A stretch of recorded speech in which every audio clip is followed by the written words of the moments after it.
नमस्कार दोस्तों, मैं आपका प्रताप सिंह। हमारे चैनल में आपका बहुत बहुत स्वागत है।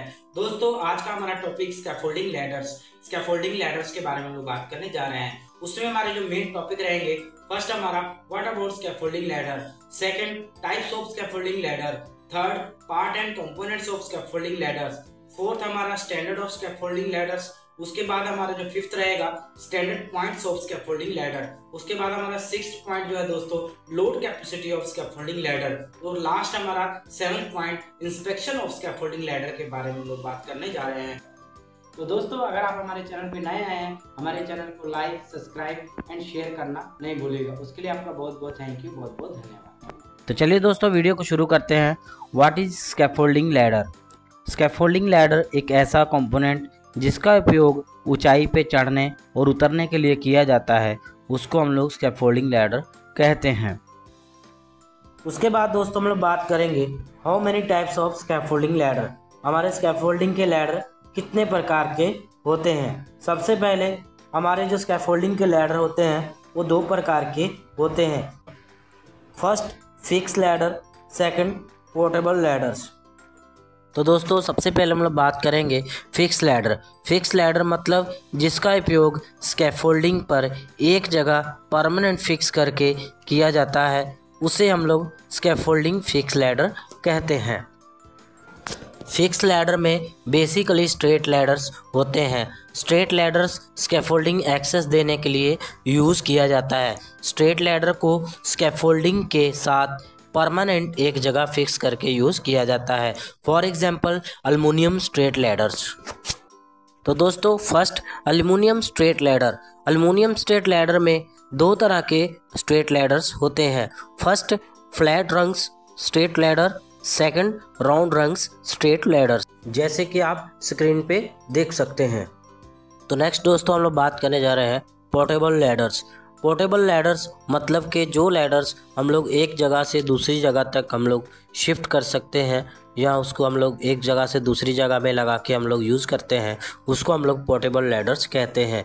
बेसिकली जो पोर्टेबल लैडर्स में हमारे लैडर्स यूज़ होते हैं, first A type ladder, second extension ladders, third step tools ladders. तो सबसे पहले दोस्तों हम लोग बात करेंगे A type ladder. A type ladder का आकार कैपिटल ए शेप की तरह होता है। ए टाइप लैडर का उपयोग फॉल सीलिंग और रूफ क्लीनिंग के लिए किया जाता है। उसके बाद दोस्तों हम लोग बात करेंगे extension straight ladder. Extension straight ladder जैसा ही होता है, पर हम लोग उसको काम के अनुसार उस लैडर का आकार एक्सटेंड कर सकते हैं। कहने का मतलब कि उसको हम लोग बड़ा भी कर सकते हैं, एडजस्ट करके हम लोग अपने काम के अनुसार स्ट्रेट लैडर जैसा ही उससे काम ले सकते हैं। तो एक्सटेंशन स्ट्रेट लैडर भी कहते हैं। दोस्तों, उसके बाद हमारा नेक्स्ट टॉपिक पार्ट्स और कंपोनेंट्स ऑफ लैडर। मतलब कि हमारे जो स्कैफोल्डिंग लैडर्स होते हैं उनके जो पार्ट्स होते हैं, कंपोनेंट्स होते हैं, बेसिकली कौन कौन से होते हैं उनके बारे में हम लोग बात करने जा रहे हैं। तो first side rail, second rungs और third anti skid rubber shoes. तो दोस्तों, नेक्स्ट हमारा स्टैंडर्ड ऑफ स्कैफोल्डिंग लैडर्स। हमारे जो स्कैफोल्डिंग में लैडर यूज़ होते हैं उनके स्टैंडर्ड कोड कौन कौन से होते हैं उनके बारे में हम लोग बात करने जा रहे हैं। तो सबसे पहले जो हमारा फर्स्ट है IS 3696 safety code of scaffolds and ladders. उसके बाद दोस्तों हमारा second OSHAS 29 CFR 1926 part 451 general requirements of scaffolding and ladders. तो दोस्तों, उसके बाद हमारा next topic what is the ladder safety standard. हमारे जो लैडर के सेफ्टी स्टैंडर्ड्स होते हैं उसके बारे में दोस्तों हम लोग बात करने जा रहे हैं। तो फर्स्ट हमारा जो पॉइंट है 1 टाइम 1 पर्सन। किसी भी समय एक सीढ़ी के ऊपर केवल एक ही व्यक्ति होना चाहिए। मतलब कहने का कि हम लोग कभी भी स्कैफोल्डिंग का जो लैडर को यूज़ करते हैं तो हम लोग 1 टाइम 1 पर्सन वाला जो हमारा थंब रूल है उसको यूज़ करके ही काम करेंगे। कभी भी एक लैडर को दो व्यक्ति यूज़ नहीं कर सकता है।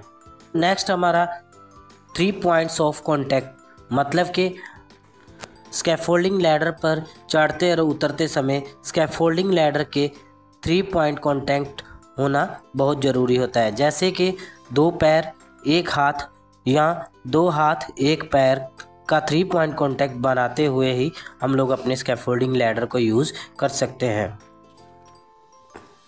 तो दोस्तों नेक्स्ट हमारा फेस लैडर साइड, मतलब कि कभी भी हम लोग अपने स्कैफोल्डिंग लैडर के ऊपर चढ़ते हैं या उतरते हैं तो हमारा जो फेस है, हमारा जो चेहरा है वो लैडर की तरफ होना चाहिए। कभी भी हम लोग अपना चेहरे के उल्टी तरफ करके अपने स्कैफोल्डिंग के ऊपर चढ़ने या उतरने की कोशिश नहीं करते हैं। उसके बाद हमारा next tie of scaffolding ladder. हमारा जो स्कैफोल्डिंग लैडर है उसको प्रॉपर टाई किया होना चाहिए। जैसे कि मान लो फॉर एग्जांपल हमारा 6 मीटर का लैडर है तो उसको कम से कम 3 जगह हम लोग टाई करके ही यूज़ करते हैं। उसके बाद हमारा अगर 3 मीटर का स्कैफोल्डिंग लैडर है तो मिनिमम हम उसे 2 जगह टाई करके ही यूज़ करते हैं। के बाद दोस्तों ensure shoes are free from mud and grease, मतलब कि हम लोग जब भी अपने स्कैफोल्डिंग लैडर को यूज़ करते हैं तो हमें इंश्योर करना होता है कि हमारे जो शूज़ है, हमारे जो जूते हैं वो free from mud and grease, मतलब कि हमारा उस पर कोई जूतों के ऊपर ग्रीस या कोई मड कीचड़ वगैरह तो नहीं लगा है। हमारे पैर एकदम साफ़ और नीट एंड क्लीन होने चाहिए, जिसमें हमारा पैर को स्लिप करके हम लोग स्लिप एंड ट्रिप कॉज का, जहाँ स्लिप एंड ट्रिप हजार्ड का हम लोग शिकार हो सकते हैं। तो कभी भी हमारा जो स्कैफोल्डिंग यूज़ करने से पहले हमारे जो शूज़ हैं वो free from mud and grease से, मतलब कि हमारे जूतों के ऊपर कोई भी तरल पदार्थ या स्लिपरी ऑयल वगैरह नहीं होना चाहिए। तो दोस्तों नेक्स्ट हमारा load capacity of scaffold ladders, मतलब हमारा जो स्कैफोल्डिंग के लैडर्स होते हैं उनका as for standard load capacity कितना होता है उसके बारे में दोस्तों हम लोग बात करने जा रहे हैं। तो स्कैफोल्डिंग में 4 प्रकार के ड्यूटीज़ के स्कैफोल्डिंग लैडर होते हैं। उसी के आधार पे स्कैफोल्डिंग के जो लैडर की लोड कैपेसिटी होती है। तो सबसे पहले फर्स्ट हमारा extra heavy duty, second heavy duty, third medium duty and fourth light duty. तो दोस्तों सबसे पहले फर्स्ट जो हमारा स्कैफोल्डिंग का लैडर रहता है, एक्स्ट्रा हैवी ड्यूटी का जो लोड कैपेसिटी रहता है 170 kg पर स्टेप होता है। उसके बाद दोस्तों हमारा सेकंड हैवी ड्यूटी स्कैफोल्डिंग जो रहता है उसका 114 kg पर स्टेप उसका जो लोड कैपेसिटी होता है। उसके बाद हमारा तीसरा जो है मीडियम ड्यूटी स्कैफोल्डिंग लैडर, उसका जो हमारा लोड कैपेसिटी रहता है दोस्तों पर स्टेप उसका 102 kg होता है। उसके बाद दोस्तों हमारा fourth light duty scaffolding ladder, उसका जो लोड कैपेसिटी पर स्टेप हमारा 90 kg होता है। उसके बाद दोस्तों हम लोग बात करने जा रहे हैं what about inspection of scaffolding ladder. हम लोग कभी भी अपने स्कैफोल्डिंग लैडर को इंस्पेक्ट करते हैं तो उसमें जो मेन बेसिकली हमारे पॉइंट्स होते हैं वो कौन कौन से हैं जो हमें ध्यान में रखते हुए अपने स्कैफोल्डिंग लैडर को इंस्पेक्ट करना होता है। सबसे पहले first ladder need to be inspect by qualified person, मतलब कि जो भी हम लोग अपना स्कैफोल्डिंग लैडर को इंस्पेक्शन करते हैं वो एक क्वालिफाइड पर्सन होना चाहिए। उसके बाद second ladder inspection to be every 3 to 6 month, मतलब कि हमारा जो स्कैफोल्डिंग का लैडर रहता है उसको हम लोग एवरी 3 मंथ to 6 मंथ के अंदर हम लोग उसको इंस्पेक्शन करते हैं। उसके बाद दोस्तों हमारा तीसरा ladder shall be inspect bye competent person, मतलब कि भी किया होना चाहिए। तो दोस्तों वीडियो कैसा लगा हमारे कमेंट बॉक्स में ज़रूर बताइएगा। चैनल को लाइक कीजिए, सब्सक्राइब कीजिए, शेयर कीजिए। उसके लिए आपका बहुत बहुत थैंक यू, बहुत बहुत धन्यवाद।